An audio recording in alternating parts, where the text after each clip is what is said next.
This is Ben Brown with MoreThanGuitar.com, and in this episode I'm going to show you how to change your guitar strings.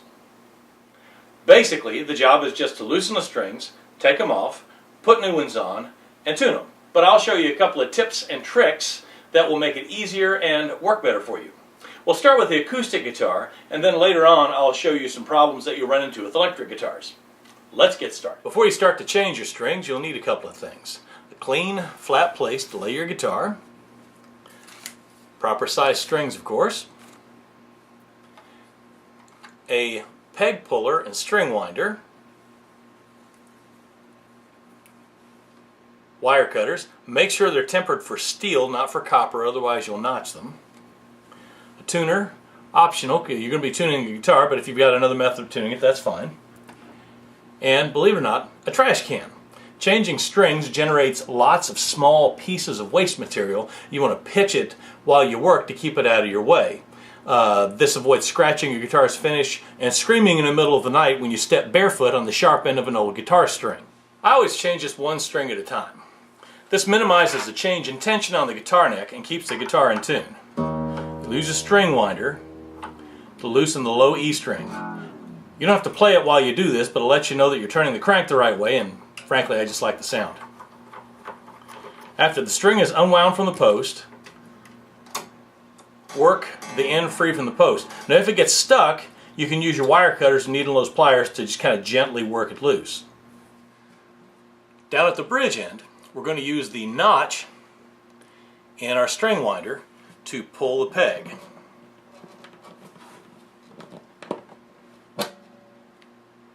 Like so.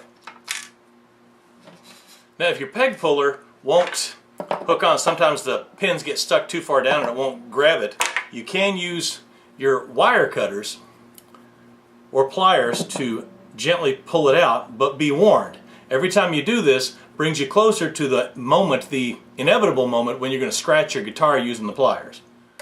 Okay, we're going to roll up the old string like that. Run the end through the center of it a couple of times so it stays in a coil, and then throw it in the trash can. Once your new string is installed, you're going to want this little cylinder, it's called the ball end, to snug up against the slot in your peg, like so. That way the tighter it pulls, the tighter it wedges itself in. When you install it, stick the ball end down in the hole, and then the peg part way, and then pull up on the string as you push down on the peg so that it winds up not underneath of it, but beside it. Okay, once again, we're going to put the ball end in the hole, insert the peg part way, and then pull up on the string while we're pushing down the ball to make sure it goes to the side. Insert the other end through the hole in the tuning post, which is really hard to see through a camera viewfinder. Like so. You want to leave enough slack to wind the string around the post. Usually a couple of fingers above the fingerboard is fine. Using the string winder, crank the tuning key to tighten the string. Hold the string in place with your right hand, pushing it down on the headstock so the string winds on the post from the bottom to the top while holding the rest of the string taut so it tightens into the right position on the nut. That little jerk upward I gave on the string, if you bend it once you've got it where you want it so it points up, then it doesn't flip around and hit your hand.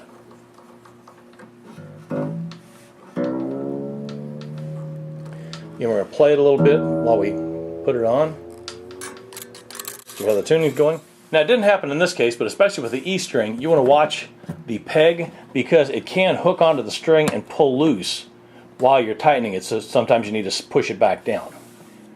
Now I'm going to tune it to the other strings while I finish tightening it with my fingers.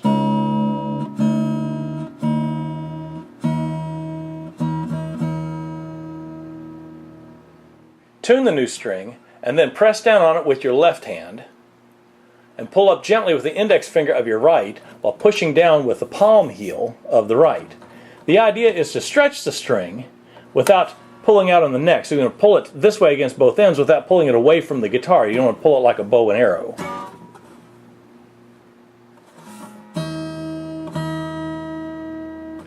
All strings stretch a little bit after they've been tightened the first time. This helps settle the string into the tension that it's supposed to be. Now we're going to repeat this process with the rest of the wound strings. Alright,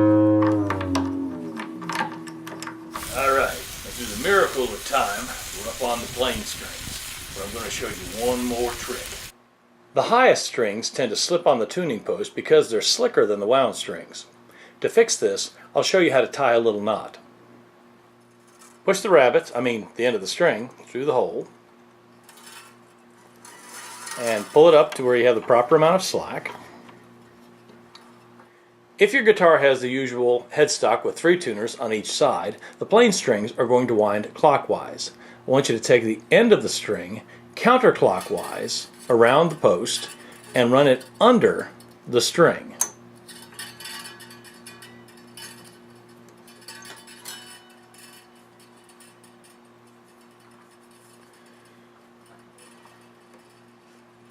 And you're going to pull up a little bit so that it stays there like we did the other strings. And then you're going to wind it like usual.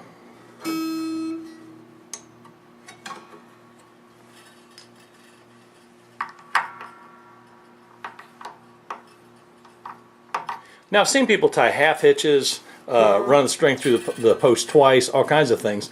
This seems to make the least bobble on your wrap around, so it tunes easier. You don't have a bump in your tuning.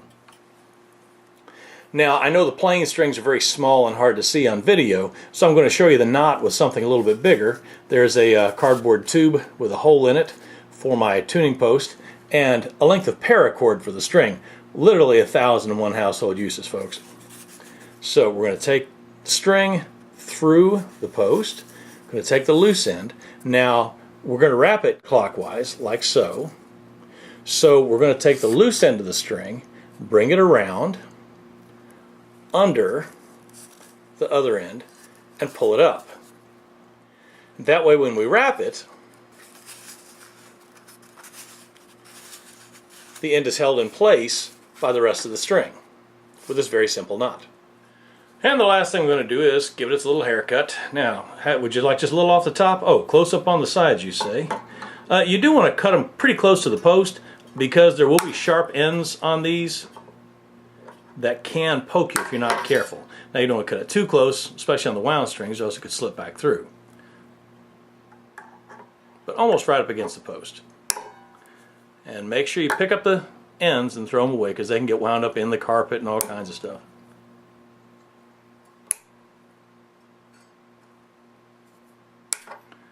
When I'm not videotaping, I usually hold those as I cut them, just so you know.